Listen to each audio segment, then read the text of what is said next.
L'arrivée de Pia Sundhage à la tête de la sélection féminine de Haïti marque sans aucun doute un tournant historique dans le football féminin national. Nommée officiellement le 13 février 2026 par la Fédération haïtienne de football, sous la supervision du comité de normalisation, la technicienne suédoise arrive avec un objectif clair: qualifier les Grenadières pour la Coupe du monde féminine de la FIFA 2027 et installer une culture professionnelle durable dans un environnement qui a longtemps souffert d'instabilité structurelle. Pour comprendre l'ampleur de cette nomination, il faut d'abord mesurer le profil exceptionnel de la nouvelle sélectionneuse. Sundhage n'est pas simplement une entraîneur expérimentée, elle est une référence mondiale.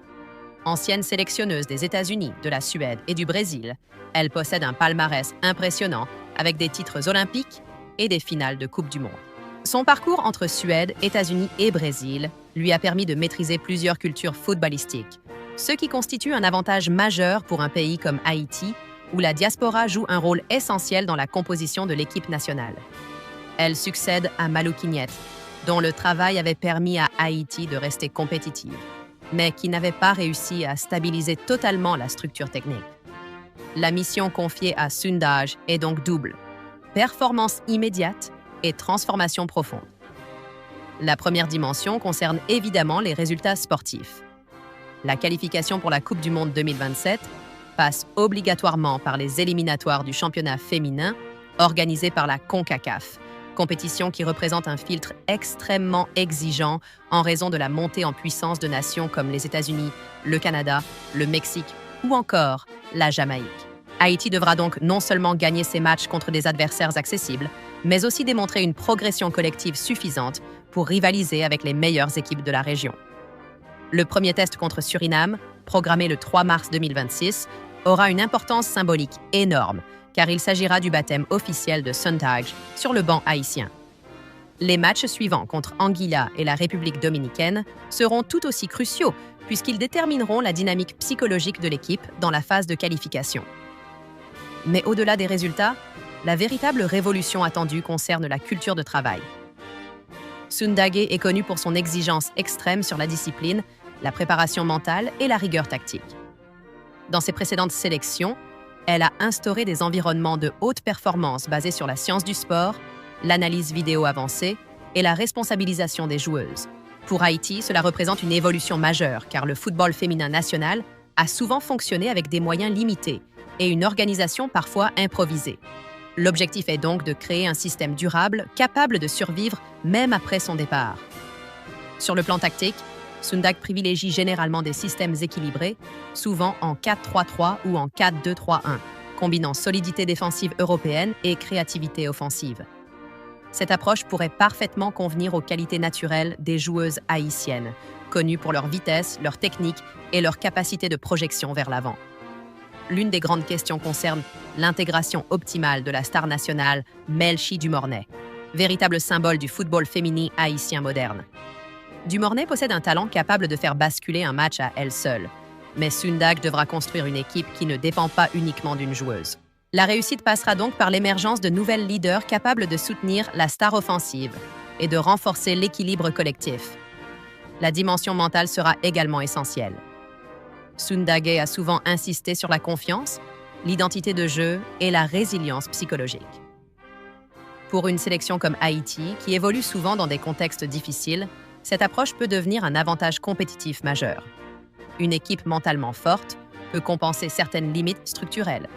La détection des talents constitue un autre pilier stratégique. La diaspora haïtienne en France, aux États-Unis et au Canada représente un réservoir de joueuses potentiellement immense. L'une des missions implicites de Sundhage sera donc de renforcer les liens entre la fédération et ses joueuses évoluant à l'étranger afin d'élargir la base de sélection.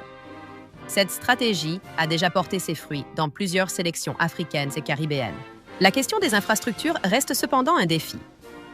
Même avec une entraîneur de classe mondiale, le développement durable du football féminin haïtien nécessitera des investissements dans les centres d'entraînement, les compétitions locales et la formation des entraîneurs. Sundhage peut apporter la méthodologie et l'expertise, mais la fédération devra fournir les ressources nécessaires pour que la transformation soit réelle. Sur le plan médiatique, cette nomination offre également une visibilité internationale importante. Avoir une figure reconnue mondialement attire l'attention des médias, des sponsors et des institutions du football. Cela peut créer un cercle vertueux bénéfique pour l'ensemble du football féminin national. L'impact psychologique sur les joueuses est également considérable.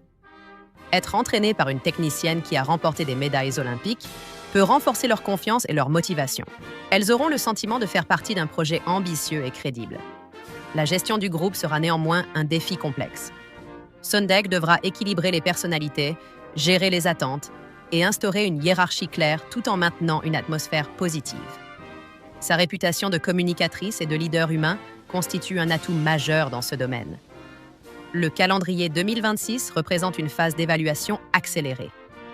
En quelques mois seulement, elle devra analyser l'effectif, tester différentes options tactiques et obtenir des résultats.